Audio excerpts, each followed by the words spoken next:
Hai sahabat setia Dedari, selamat datang di Depot Dedari Podcast. Dedari Podcast adalah bagian dari rumah sakit ibu dan anak Dedari Kupang, di mana kami akan membahas topik kesehatan dan topik menarik lainnya dengan narasumber yang kompeten di bidang. Kami ingin sahabat dapat mencapai sehat fisik, sehat mental, dan sehat sosial yang optimal. Semoga sahabat mendapat inspirasi sehat hari ini hanya di Depot Dedari Podcast. Halo sahabat setia Dedari, kembali ke di Depot Dedari Podcast. Kali ini saya bersama dengan Dr. Budi.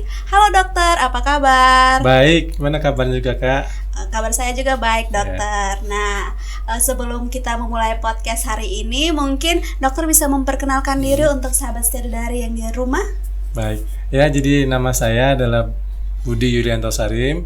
Saya dokter anestesi, kemudian konsultan anestesi obstetri untuk ibu-ibu yang ibu-ibu hamil dengan kelainan jantung untuk yang melahirkan, dan juga sekolah lagi fellow intervensi pain ini untuk penanganan nyeri-nyeri kronis maupun akut. Jadi dokter ini sudah sekolah subspesialis dan lanjut lagi subspesialis ya dokter ya. Betul. 2 kali. Wah, jadi lumayan ya dokter. Dokter Budi ini merupakan dokter di Polinyeri RSUD Dedari Kupang. Nah, seperti yang teman-teman ketahui bahwa poliklinik nyeri di RSUD Dedari merupakan poliklinik nyeri pertama yang ada di Kota Kupang. Ya, betul. Polinyeri ini baru diresmikan bulan Maret ya dokter? Betul, bulan Maret tahun ini, tahun 2023. Nah, dokter membahas tentang nyeri sendiri nih dokter. Ya. Sebenarnya sakit nyeri itu apa sih dan bagian tubuh mana yang bisa merasakan nyeri? Iya, jadi nyeri itu adalah perasaan yang bersifat subjektif.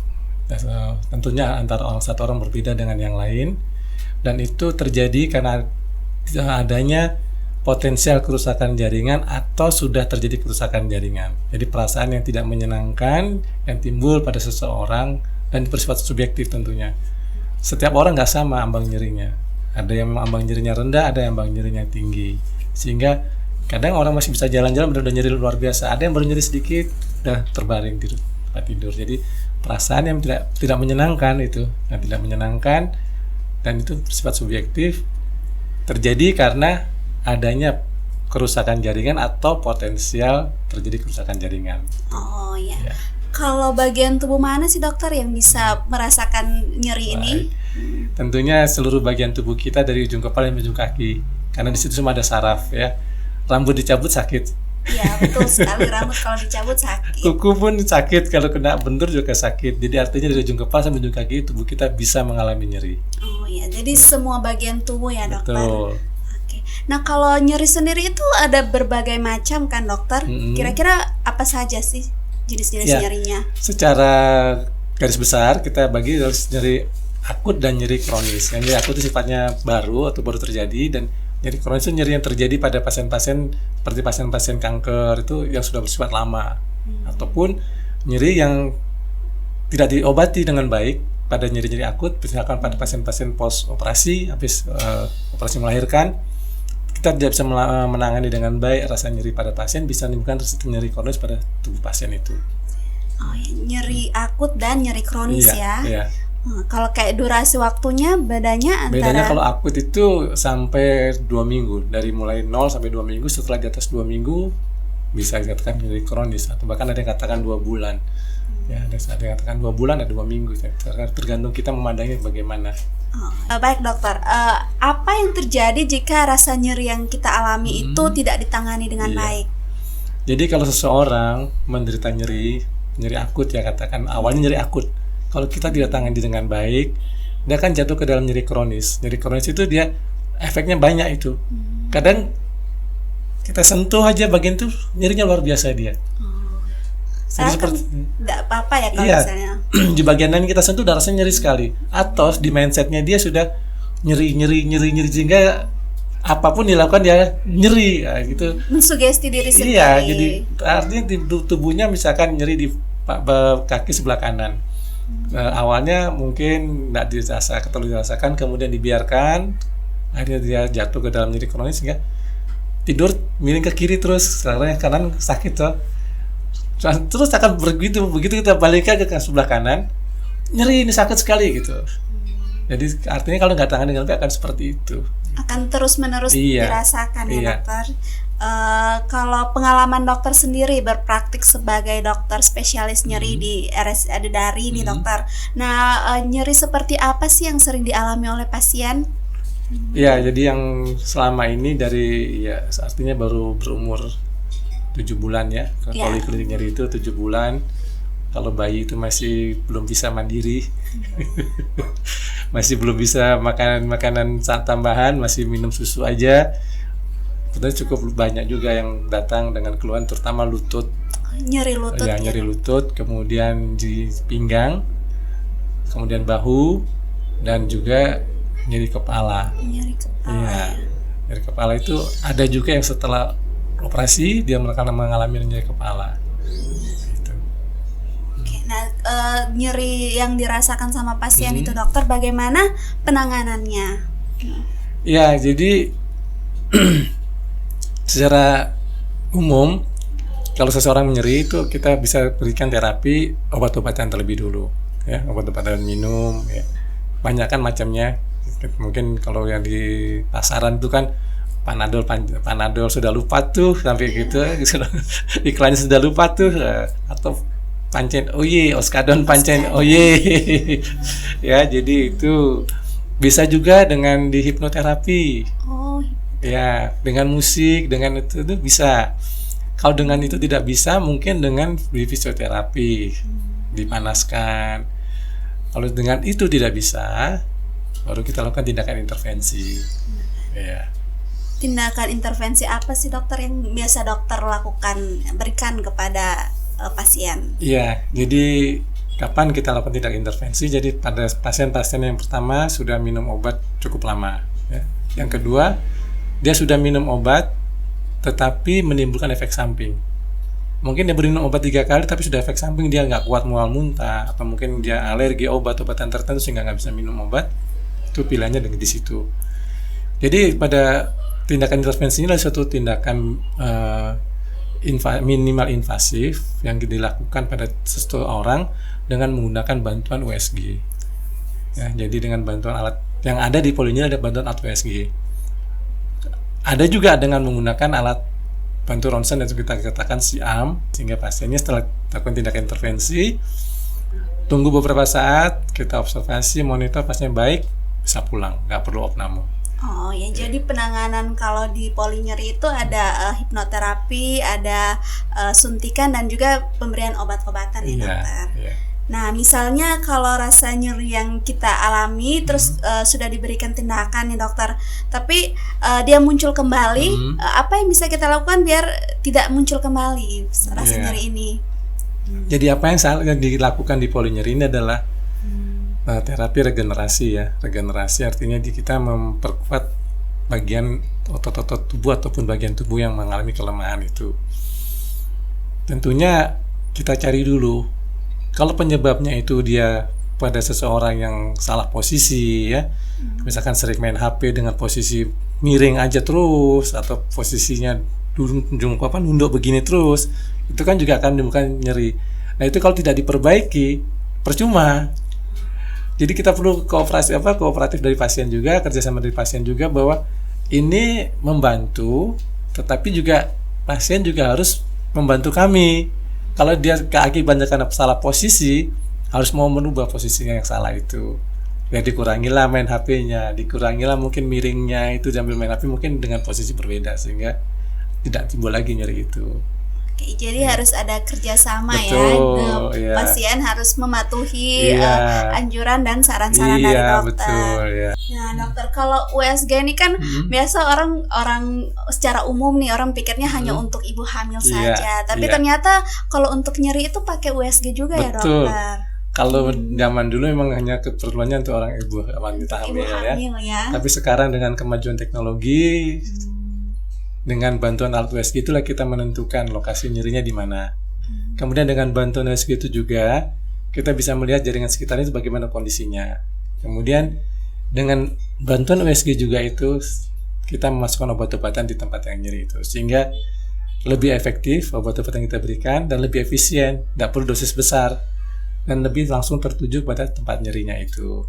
Oke, jadi kalau dilihat dari USG bisa menentukan nih yang tempat Betul. titik fokusnya itu di bagian Iya. mana, dokter? Jadi kita nggak kira-kira aja. Jadi kalau seperti kita mau berburu kan sudah masuk di kita bidik tepat, kita tembak langsung gitu kan, nggak mungkin kita tembak ngawur gitu. Betul, dokter. Dan juga nih dokter, kalau misalnya orang yang sakit kanker itu kan kadang mereka merasakan nyeri akibat kemoterapi. Nah itu kalau nyerinya itu bisa diobati atau tidak, dokter?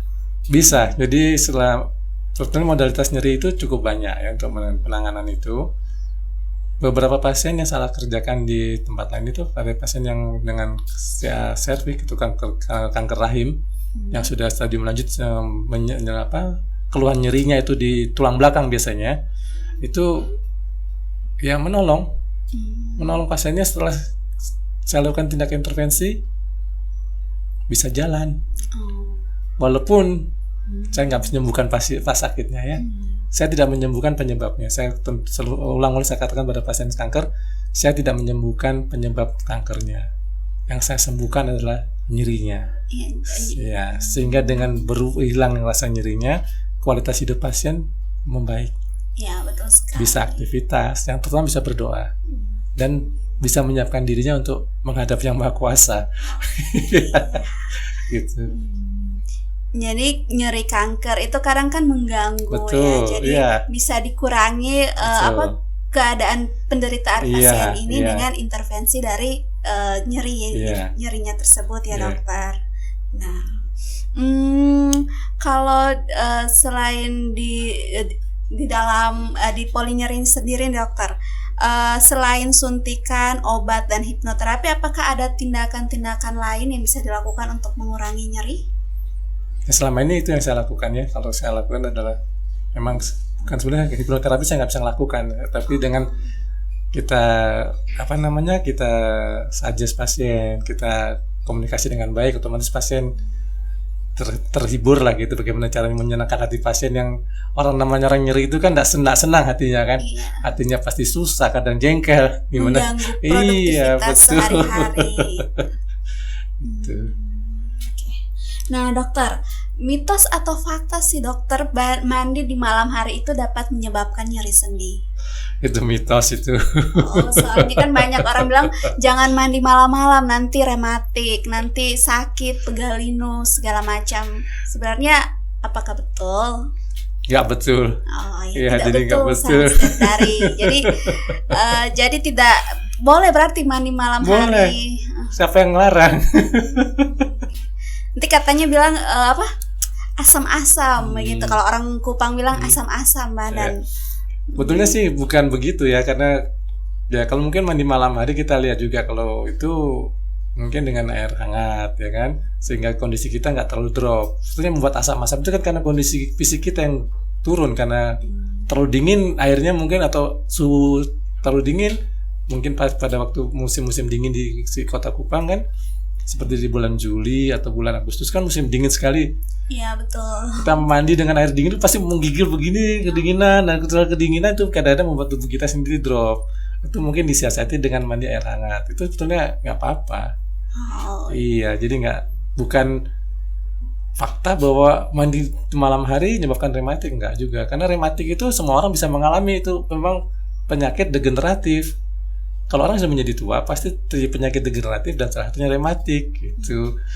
Mau mandi malam atau nggak mandi malam, kalau udah memasuki usia senja, biasanya 60-65 tahun, pasti ada keluhan di sana. Iya.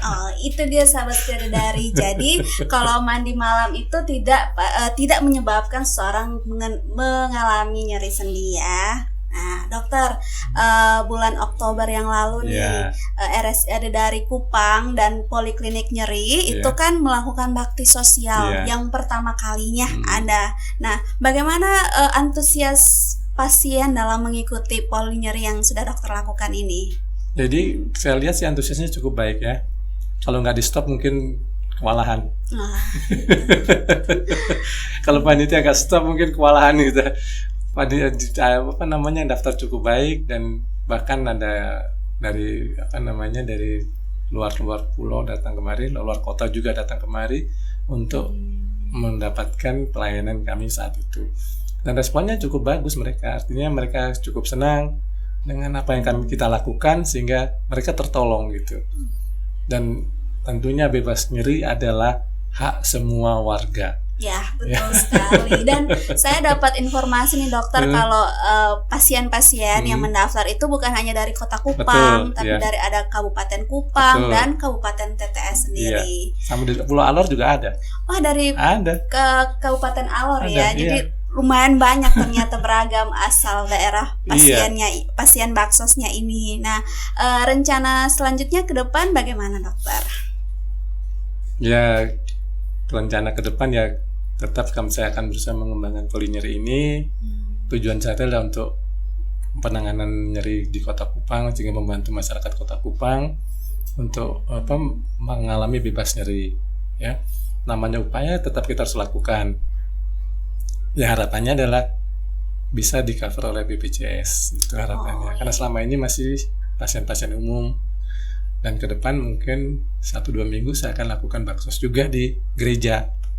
Salah satu gereja meminta saya untuk melakukan baksos di sana. Mungkin juga di akhir tahun saya harus terbang ke Pulau Sumba. Oh ya, keluar pulau ya dokter ya.